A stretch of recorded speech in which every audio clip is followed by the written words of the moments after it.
One of the main people who is in his administration, you can read her tweets, and there are many crazy ones, like just home ownership is racist, even though something like 40 million black people own homes. Yes. Okay, but also she'd vote more communists. I'm not paraphrasing.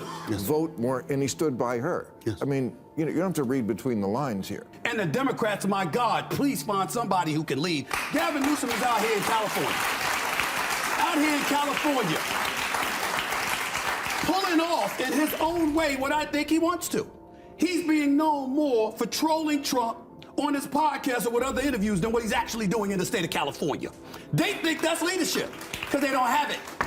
The Dems' grand comeback plan is unraveling fast, and it's starting to look like they're in complete shambles. Since their defeat in the last elections, the DNC has launched several comeback attempts, yet each effort appears to fall short, and they seem unsure why. Bill Maher, in a recent episode of his long-running TV show, exposed exactly why the Dem strategy appears to be falling apart, and we've got every detail right here. So hit that subscribe button if you haven't, and let's get in. What the Democrats are not doing with this is leading. The energy in their parties with the young people who learn everything about Israel on TikTok. They don't know shit. And their leaders are not standing up and saying, kids, you don't know what's going on here. Every war Israel has fought is a war of defense. Right. Every war, they were attacked first. Well, and they're not doing that. Bill Maher believes one of the Democratic National Committee's biggest problems is its failure to be honest with younger voters. In his view, the party isn't just missing the mark, it may be shaping an incomplete or one-sided understanding of reality.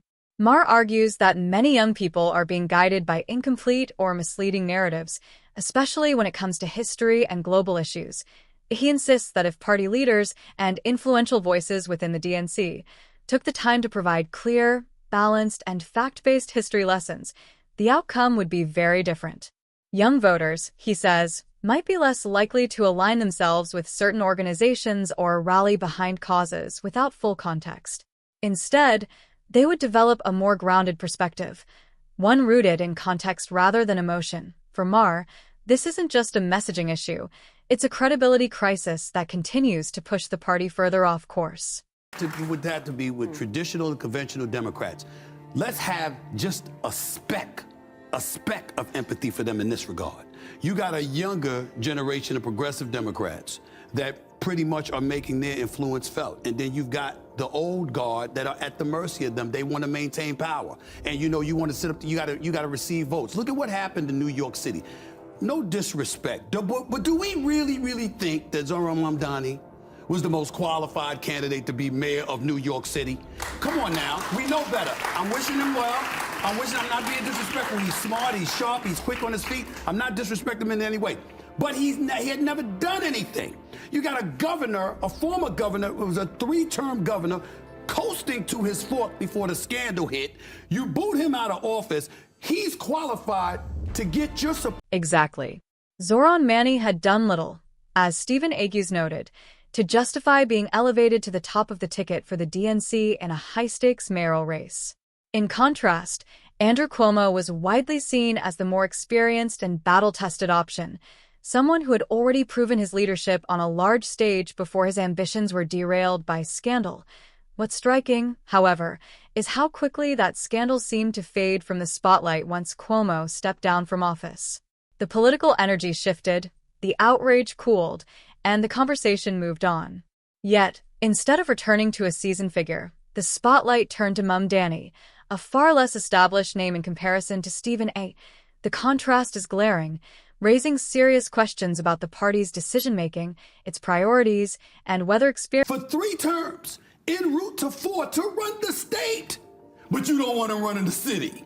And you're going to hand the reins to a 33-year-old he's also a communist. Okay. And I'm not saying that as a slur. All right. I'm saying that's his political view. It's a view you're allowed to have in this country, and people are allowed to vote for it. So you have people that don't mind that, and they want that in this country. And unfortunately, if you're a Chuck Schumer or some of the old guards, you're at the mercy of all of that, still trying to stay in office, knowing that you got voters out there that would support that ahead of you. 4.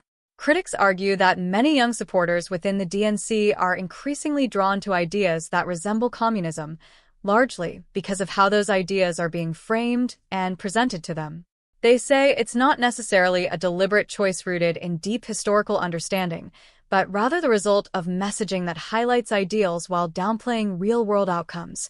Figures like Chuck Schumer are often cited as examples of experienced leaders who, in this view, should play a more active role in guiding the conversation by clearly explaining why the United States moved away from communist systems and embraced capitalism, pointing to historical context, economic realities, and global comparisons.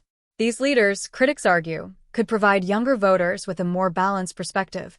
Without that grounding, many believe young people are left navigating complex political ideas without the full picture, making them more susceptible to adopting positions that may not align with historical lessons or practical outcomes. The main people who is in his administration, you can read her tweets, and there are many crazy ones, like just home ownership is racist, even though something like 40 million black people own homes. Yes. Okay, but also she'd vote more communists. I'm not paraphrasing. Yes. Vote more, and he stood by her. Yes. You don't have to read between the lines here. Yes. Then turning around and asking the president for $21 billion. Well, as the person who said Democrats are too weak and woke, I think that's your quote. This has got to be what you're talking about. Bill Maher is absolutely spot on here. He argues that the Democratic Party often comes across as weak and overly influenced by woke pressures, hesitant to challenge the more extreme elements within its own ranks. According to this view, that reluctance creates a vacuum where more radical ideas can gain traction without meaningful pushback. There's no doubt the party emphasizes equality and social justice, but critics contend those goals become harder to achieve if they are tied to positions perceived as leaning too far toward communism. They argue that most American voters still strongly favor capitalism as the foundation of the country's economic system. If the DNC continues drifting in that direction, critics warn it risks alienating a broad base of voters. And in a political landscape where